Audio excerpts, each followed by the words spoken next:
Bakit nga ba kinakatakutan ang Kalye 13? Mga kaibigan, ang Kalye 13 ay isa sa mga urban legend at patuloy na kinakatakutan sa Pilipinas at wala itong tinutukoy na eksaktong lokasyon. Pero ayon sa kwento na matatagpuan ito sa mga madilim na eskinita, abandonadong kalsada o lugar ang may kasaysayan ng karahasan o misteryo. Ayon sa urban legend na hindi mo raw dapat hahakin ng kalsadang ito pag alas 12 ng gabi, lalo na kung ikaw ay mag-isa.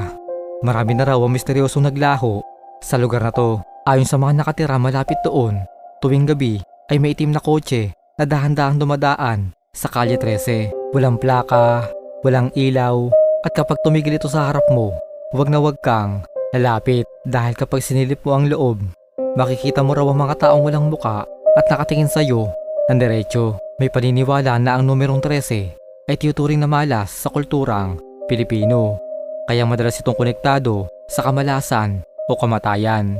Ikaw kaibigan, may alam ka bang Kalye 13 sa lugar nyo?